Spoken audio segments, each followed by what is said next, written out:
Hey there, English learners. Welcome back to English practice.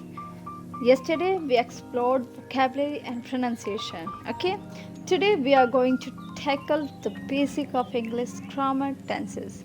Let's dive in and improve our language skills. तो आज हम सिर्फ basic tenses देखेंगे. सबसे पहली बात आपको याद नहीं करना, ठीक है.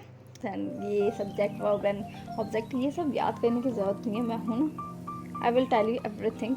सिर्फ फोकस रखो और आगे बढ़ते हैं, ठीक है. तो सबसे पहला टेंस का सिंपल यानी इनडेफिनिट जिसे कहते हैं उसका प्रेजेंट देख लें, ठीक है. आज हम सिर्फ इनडेफिनिट टेंस ही करेंगे जिसके प्रेजेंट, पास्ट एंड फ्यूचर देखेंगे. आपको समझना है, याद नहीं करना, ठीक है. आपको सिर्फ समझना है, समझो और प्रैक्टिस करो. ओके, तो first let's look at the present simple tense. We use it to talk about habit, routines and general truth. For example, I go to school, she eats breakfast, they live in Paris. ये सब example है. Remember, we use the base form of the verb and add s or es for the third person singular. अब एक और बात, अगर आपको singular and plural का पता नहीं है तो आप कमेंट में लिखो, मैं उसके लिए भी एक सेपरेट वीडियो बना दूंगी, ठीक है. और मैं अभी ये मान के चल रही हूँ कि अभी आपको आता नहीं आता तो कमेंट में लिखो, मैं नेक्स्ट डे आपके इस टॉपिक पे वीडियो बना दूंगी, ठीक है. तो देख, ये चलते अपने टॉपिक पे. तो हम ये देख रहे थे, हाँ, सिंपल प्रेजेंट जो है ये सिंपल ही एकदम सिंपल है, जो हमारी बेसिक रूटीन को बताता है कि हाँ मैं क्या करता हूँ, कहाँ जाता हूँ. बेसिकली इसमें लास्ट में हिंदी के वर्ड को रिमेंबर करने के लिए ता आता है, ठीक है. तो सुनो, जैसे कि I go there, I eat, she come, I play, ये सब आता है. मैंने एग्जाम्पल दिए हैं, एग्जाम्पल ये आपके सामने है, ठीक है. अब फोकस ऑन द वर्ब, आपको कुछ नहीं करना, जस्ट प्रैक्टिस, ठीक है. मैंने पहले बताया आपको सब्जेक्ट प्लस वर्ब की फर्स्ट फॉर्म आती है इसमें, प्लस ऑब्जेक्ट है, ठीक है. अफर्मेटिव, इंटेरोगेटिव और नेगेटिव, ये नेगेटिव एंड WHO फैमिली के साथ ये आपके सामने है रूल्स. इसे याद नहीं करना, देख लो एक बार, ठीक है, कैसे इस्तेमाल हुआ है. और अब आते हैं वर्ब्स की तरफ. तो ये मैंने कुछ वर्ब दिए हैं आपको, ठीक है. तो इसमें क्या कहना है आपको, सिर्फ आई, वी, शी, इट, दे, ये सब जो भी हमारे सिंगुलर और प्लूरल है, ठीक है, इससे आपको सिर्फ इस वर्ब के साथ इस्तेमाल करना है. जैसे कि पहला देख लिया, उसके साथ अपने आई लगा दो, वी लगा दो, शी लगा दो, और रूल्स जो हमने पीछे देखे, सब्जेक्ट प्लस वर्ब और इंटेरोगेटिव, नेगेटिव और इन सब के साथ यूज़ करो. जैसे कि मैं एक एग्जांपल के, तो पहला है हमारे पास वर्ब है रीड, ठीक है.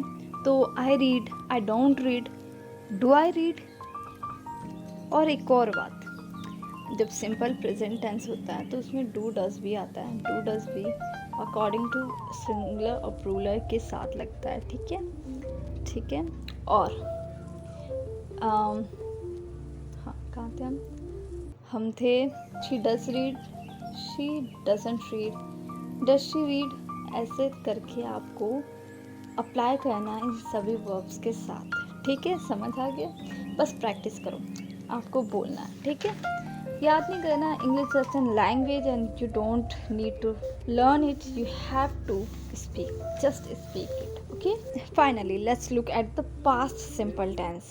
We use it to talk about completed actions in the past. For example, I went to school, she ate breakfast, they lived in Paris, ठीक है. तो बेसिकली पास्ट नाम से भी पता चल रहा है जो काम हमने पास्ट में की. Remember, we use the past tense of the verb.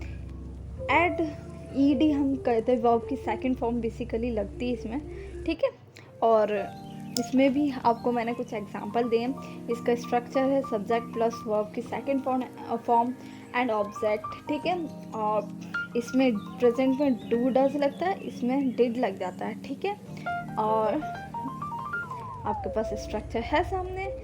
Interrogative का कैसे बनता है, अफर्मेटिव एंड नेगेटिव का, और WHO फैमिली का कैसे बनता है, ठीक है। और लेट्स लुक द वर्ब्स। तो आपको क्या कहना है, सिंपल पहले की तरह वर्ब के साथ को ही, शी, इट और आई, वी, यू, दे, ये सब इस्तेमाल करना है और वर्ब की सेकंड फॉर्म के साथ यूज़ करना है। So now it's time to future simple. Use for the actions happening in the future. Okay. Form, base form of the verb with auxiliary verb. Okay. Like I will study, they will work, I will go, she will eat, they will live. Okay. ये future tense जो है future simple, ये future के लिए इस्तेमाल होता है। जब मैं इसमें हिंदी में बताऊँ तो गा लगता है, गा गे ये आता है।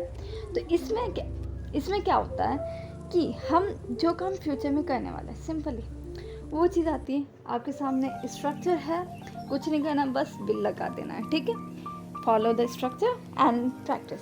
आपके सामने वर्ब्स भी मैंने दिए, उसके साथ वही चीज़ करना है जो हमने पहले के साथ किया था। Just I, we, they, she, he और इट, इन सबको यूज़ करके वर्ब के साथ आपको प्रैक्टिस करनी है। लाइक पहला वर्ब है प्ले। पहले वर्ब है हमारे पास प्ले, और हम इसे यूज़ ऐसे करेंगे, I will play, will I play, I will not play, when I will play. Okay, इस तरह से आपको सभी वर्ब्स के साथ अपने ही, शी, इट एंड सब्जेक्ट को यूज़ करना है, ठीक है। सभी सब्जेक्ट को एक एक वर्ब के साथ यूज़ करोगे, आपकी प्रैक्टिस इम्प्रूव होगी और आपके अंदर कॉन्फिडेंट आएगा।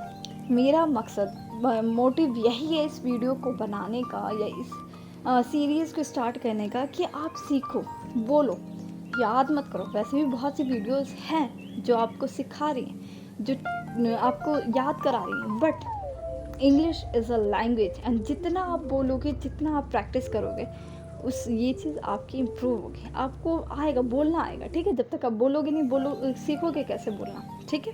तो पहला यही चीज़ है कि बोलो, ठीक है। अब that's it for today's tense practice. Remember, understanding tense will help you communicate effectively in English. Don't forget to subscribe and hit the notification bell for more English practice content. See you in the next video. And remember this thing. If you have any query, comment section है, आप अपने questions को वहाँ लिखो, कोई doubt हो वो भी लिखो, ओके। मैं सॉल्व करने की कोशिश करूँगी, बिल्कुल, ठीक है। तो आप अपने क्वेश्चंस लिखो, क्वेरीज लिखो, जो भी है। मैं एक दिन एक और वीडियो लाऊंगी जिसमें आपकी क्वेश्चंस को मैं सॉल्व करूंगी, ठीक है। तो जितना सारे आप पूछोगे उतनी अच्छी वीडियो बनेगी। तो thank you for watching and happy learning. Bye.